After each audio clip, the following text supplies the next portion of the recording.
have a serious and life-threatening situation developing. There's multiple rescues going on right now. A massive flooding event. It's going into houses up here. We need to evacuate these people. If you are living near the Nolichucky River, to please take notice and to move into higher ground immediately. It's pretty strong, and the water just keeps coming. It's at the campers now, so it's getting even higher. Just a moment ago, we watched as the roof of a building popped up out of that water. There is a house that is floating down the river.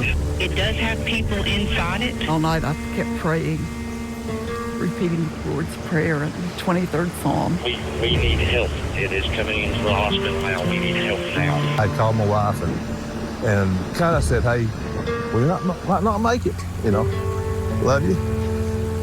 Come center the bridge just gave here just though the bridge is completely gone and just though we have 2 souls in the water. They have actually washed away right here about the salt shack and the rail yard. She was on top of a trailer and saying goodbye and telling us to call 911. We shouldn't have been there. None of us should have been there. Little Germany is a complete loss at this point. We had to shimmy kind of along the rock face of what little bit was left of the road. At some spots, there wasn't probably 6 inches to step on. No words could adequately describe what so many of us have been through the last 24 hours. I ask that you continue to keep our people in Unicorn County, our families, our residents, in your prayers. Many of the first responders that are working right now do not have water. They don't have electricity. And they're leaving their families to come help others. We've seen a lot of flooding in this area, but we never imagined anything like this. The scope of this job is massive. We still have tons of stuff to clean up. If it wasn't for neighbors helping neighbors, our churches, strangers coming here, we would be a lot worse shape than we're in. Keep putting one foot in front of the other. Everyone is working together, and that's a huge thing. It won't never be the same, but at least I'm home.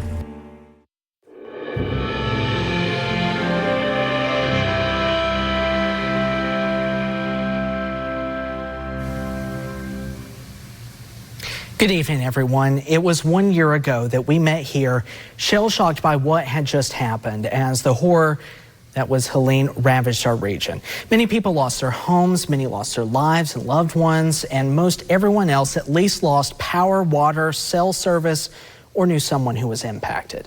Tonight, we're going to pause for just a moment to not just look back and remember, but to look at how far we've come in the last year and the journey that remains ahead. Tonight, we have team coverage. Fox 39's Samantha Allen is in Jonesboro tonight for a ceremony remembering those who died and sharing the resources still available. And Mara St. Marie is in Washington County, Virginia for an event thanking volunteers for their work. But first, let's look back at the big picture of Helene's destruction. Helene was the deadliest hurricane since Katrina to strike the mainland U.S., according to the BBC. The National Weather Service says 250 people died. The body of at least one person who went missing still has not been found. Fox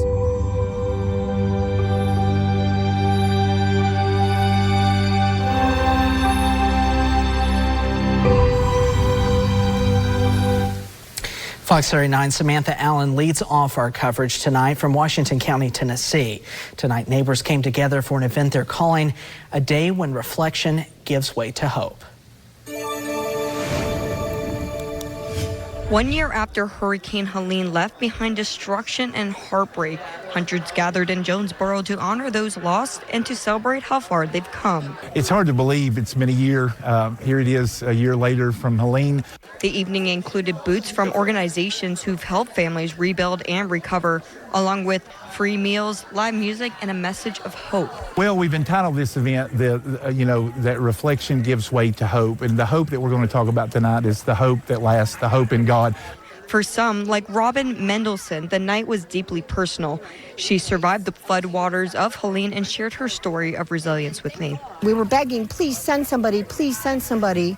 And then my husband and I were saying goodbye to each other because he doesn't swim. Like, the water's up to here now. So I'm like, we're saying goodbye to each other. It was horrible. And then a boat, we could see the light.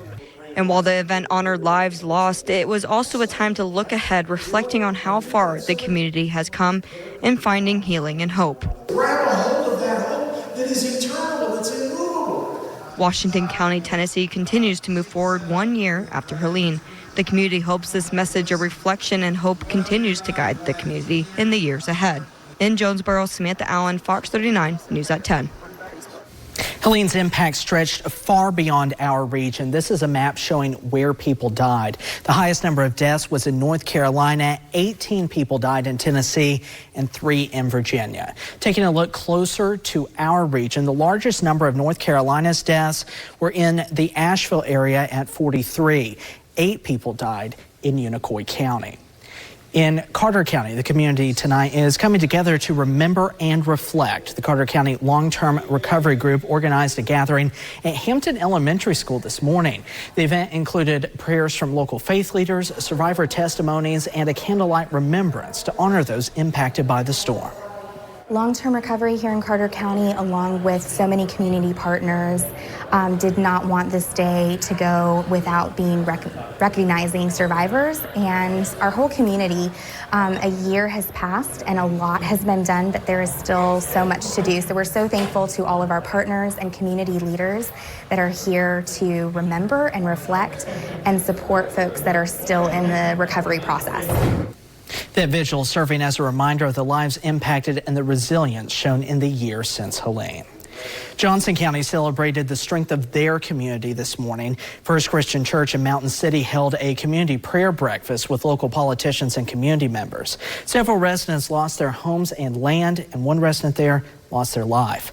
The event showcasing the progress toward rebuilding since the flood. It's amazing to see how everybody helps one another here in Johnson County. Everything is said and done, you know, a lot of people's lost a lot that we don't even know or talk about, but we didn't lose our community. Johnson County leaders say that there's still work to be done, but they are proud of how far they have come in just 1 year. Coming up, learn how a community in Virginia is turning devastation into celebration.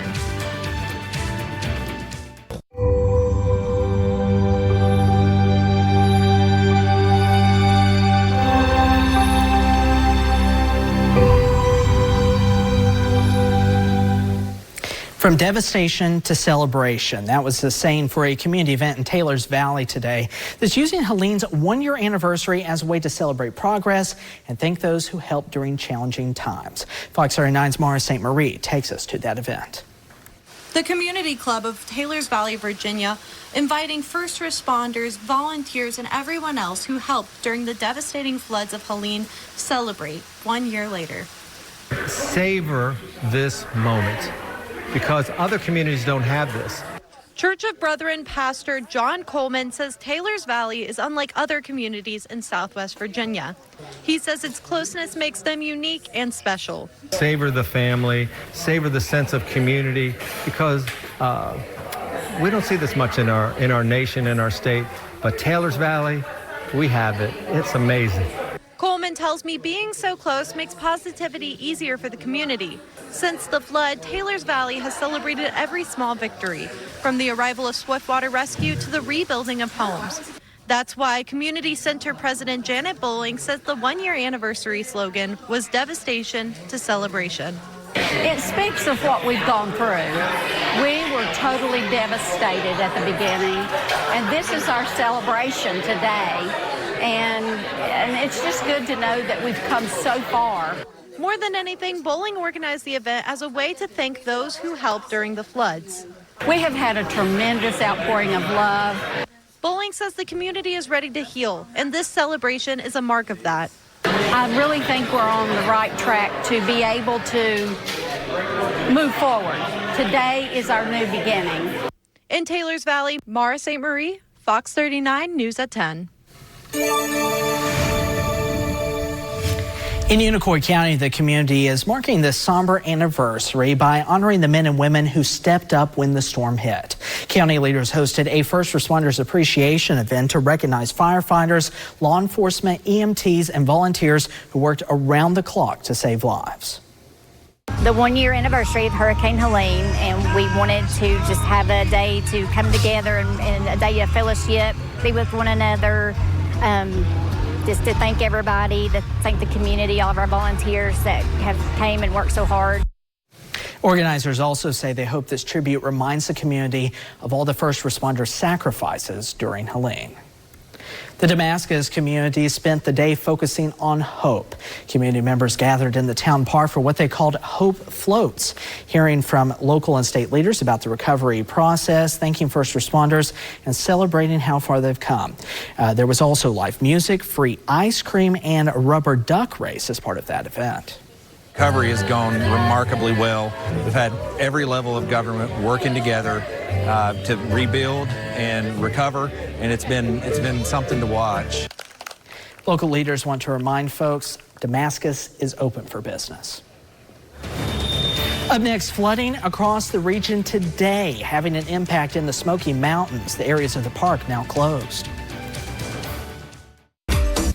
We have new video tonight. This has been going viral on Facebook, showing Johnson City Mayor John Hunter stumbling around downtown Johnson City. People posting the video claim it also shows Hunter driving away in his truck. It comes amid backlash over Johnson City's recent ordinance cutting alcohol sale hours from 3 a.m. to 1 a.m. In a statement on Facebook late today, Mayor Hunter said in part, quote, "I recognize that our community holds high values and standards, and I fell short of them. I'm deeply sorry for my actions and regret embarrassment and disappointment they have caused my family, colleagues, and community," end quote. I asked a city spokesperson if Mayor Hunter is admitting to breaking the law and if he is facing any charge. The spokesperson said that is not what Hunter's statement says. Today's heavy rainfall across areas of East Tennessee caused a road closure in the Great Smoky Mountains National Park. Emergency crews say a large landslide has closed the Gatlinburg bypass until further notice. Park officials say the road is currently impassable due to downed trees and debris. They're working to assess the situation and a timetable for the road to reopen. Stay with us on air and online for the latest. This Storm Track 5 weather forecast is sponsored by Eastman Credit Union.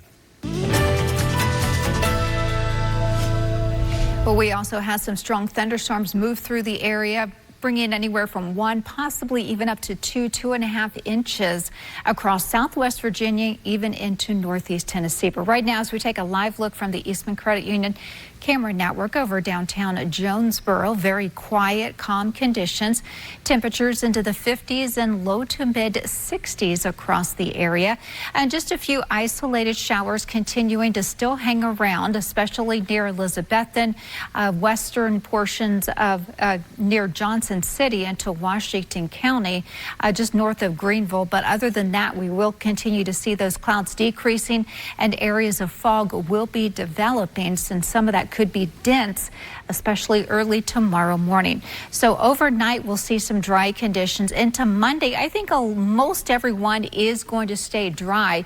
Just a few isolated showers trying to push in into the afternoon, early evening hours, mainly into the higher elevations into the mountains.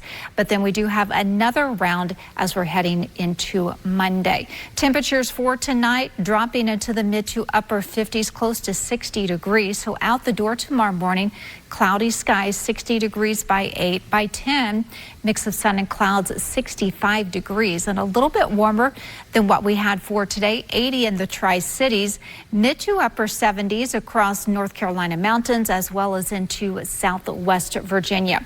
We are still keeping a very close eye on the tropics. Right now, it's looking like most of that activity is going to shift to the east as it continues to try to move into eastern portions of Florida, as well as the Carolina coast. But nonetheless, we are going to see temperatures continuing to fall into the lower 70s by Thursday and Friday, still hanging on with a chance for showers Monday, Tuesday, and Wednesday. In the aftermath of Helene, thousands of roads were damaged across the region. Up next, the progress so far. Storm Track 5 weather cameras are sponsored by Eastman Credit Union.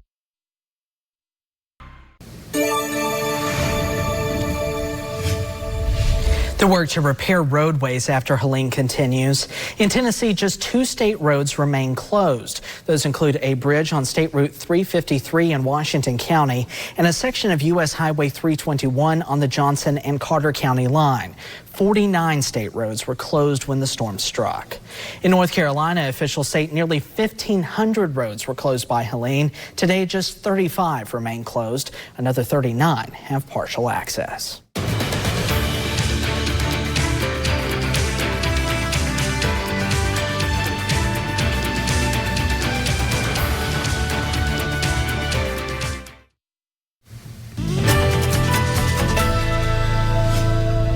Partly cloudy skies overnight with areas of dense fog developing. 58 degrees as your overnight low. 80 degrees on Sunday. And I think most of the day is going to be dry. Just a few isolated showers into the higher elevations and mountains. Better chance for rain on Monday and Tuesday. Temperatures dropping into the low 70s by the end of the week. All right. Thanks so much for joining us tonight. Hope you have a good night.